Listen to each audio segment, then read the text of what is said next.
Mark 9వ అధ్యాయము 17-18 వచనాల్లో రాయబడిన మాట, జన సమూహములలో ఒకడు, బోధకుడా, మూగదయ్య పట్టిన నా కుమారుని నీ వద్దకు తీసుకుని వచ్చింది. అది ఎక్కడ వారిని పట్టునో అక్కడ వారిని పడను. అప్పుడు వాడు నురుగు కార్చుకుని పండు కొరుకుని మూర్ఛిల్లును. దానిని వెళ్ళగొట్టుడని నీ శిష్యులను అడిగితిని, కానీ అది వారి చేత కాలేదని ఆయనతో చెప్పాడు. ఎవరితో చెప్పాడు? ఎవరు చెప్పాడు? యేసు ప్రభువుతో చెప్పాడు. Okay, right. ఈ వాక్యాన్ని మీకు తెలియచేయడం వరకు ఒక విషయం, ఒక శిష్యుల మీద జనాల్లో ఒకడు వచ్చి యేసు ప్రభుకి కంప్లైంట్ చేశాడు. ఏమని? నేను ఒక అవసరతలో వచ్చాను, నా కుమారుని పట్ల మూగదయాన్ని విడిపించమని నీ శిష్యుని అడిగాను, కానీ అది వారి వల్ల కాలేదు. అంటే ఎందుకు కాలేదు? వాళ్ళెవరు? యేసు ప్రభు వారి యొక్క శిష్యులు, చాలా వాల్యుబుల్. యేసు ప్రభు వారు దేవుడు కనుక ఆయనతో ఉన్నటువంటి శిష్యులు వారు కూడా యేసు ప్రభు వారు ఏం చేస్తే అది వారు చేశారు. 6వ అధ్యాయం, ఇది 6వ అధ్యాయం,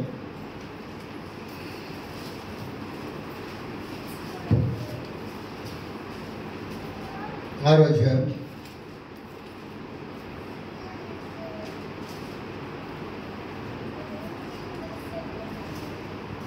11వ వచనం. అనేక దయ్యములు వెళ్ళగొట్టుచు నూనె రాచి అనేక రోగులను స్వస్థపరచుచు ఉండేది. ఎవరు వీళ్ళెవరు?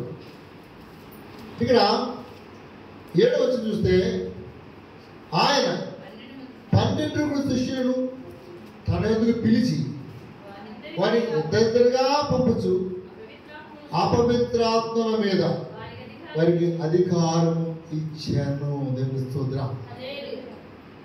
ఈ శిష్యులు కంప్లైంట్ చేయబడిన శిష్యులు ఒకడే, వాళ్ళు వేరు కాదు, వీళ్ళు వేరు కాదు. ఆరోగ్యంలో అదే శిష్యులకి దేవుడు అపవిత్రాత్మల మీద అధికారం ఇచ్చి పంపించాడు. కాబట్టి వారు 11వ వచనం చూస్తే కనుక అనేక దయ్యములను వెళ్ళగొట్టొచ్చు, నూనె రాచి అనేకులకు రోగులను స్వస్థపరచుచూ ఉండేవి. వారి ద్వారా, ఎవరి ద్వారా? యేసు ప్రభు వారి శిష్యుల ద్వారా అనేకమైన అద్భుతాలు జరిగినాయి. వాక్యం చెబుతుంది. 9వ అధ్యాయంలోకి వచ్చేసరికి వాళ్ళు ఒక కంప్లైంట్ గురయ్యారు. దేనికి? ఒక కంప్లైంట్ గురయ్యారు. ఒక కంప్లైంట్ దాడు జన సమూహంలో ఒకడంతే, అందరూ ఒకడు. ఒక సామాన్యమైన మనిషి దగ్గర ఒక వాల్యూబుల్ పర్సన్ అటువంటి యేసు ప్రభువు శిష్యులు కంప్లైంట్కి గురయ్యారు. ఎందువల్ల అంటే ఇదివరకు ఉన్నటువంటి ప్రార్థన కానీ, ఇదివరకు ఉన్నటువంటి పట్టుదల కానీ వాడికి ఇప్పుడు లేదు. స్తోత్రం. హల్లెలూయా. దీని విషయమై చాలా గొడవ జరిగింది. ఎక్కడ?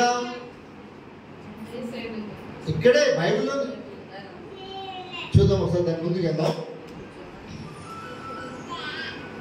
9వ అధ్యాయం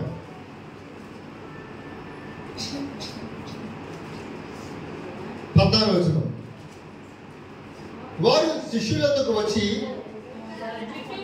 వారి చుట్టూ బహుజనులు కూడినయు శాస్త్రులు వారితో తర్కించుటయు చూచిరి. చూడండి ఇక్కడ, వెంటనే జన సమూహమంతయు ఆయనను చూచి మిగిలిన విభ్రాంతి నుండి ఆయనకు పరిగెత్తుకొని వచ్చి ఆయనకు వందనము చేసేది.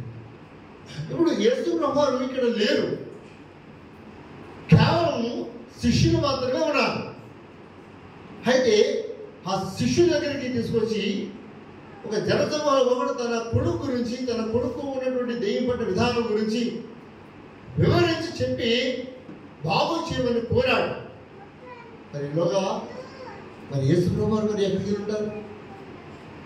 యేసు ప్రభువు లేని సమయంలో శిష్యుల దగ్గరికి జనాలు తన కొడుకు గురించి వచ్చి ప్రయత్నం చేశాడు. మనం చదవబడ్డ 17-19 చూస్తే కనుక అక్కడ వారి వల్ల కాలేదని అప్పుడే వచ్చిన యేసు ప్రభువుకి ఆయన కంప్లైంట్ చేశాడు. వీళ్ళంతా వాదోపవాదాలు, తర్కింపు కలిగి గొడవతో ఉన్నారట. అప్పుడు వాళ్ళు గొడవ పడుతున్న సందర్భంలో యేసు ప్రభువు అక్కడికి వచ్చారు.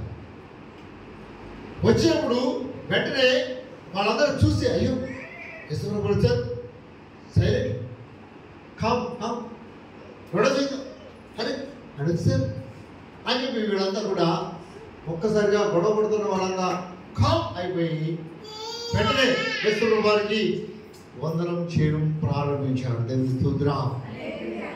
ఎవరికి వందనం చేశారు? యేసు ప్రభువుకి వందనం చేశారు. కానీ యేసు ప్రభువు అప్పటిదాకా అక్కడ లేరు. ఎక్కడికి వెళ్ళారు?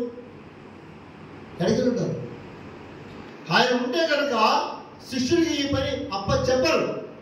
కానీ యేసు ప్రభువు ముందుగానే వీడికి అధికారం ఇచ్చాడు. ఏ అధికారం?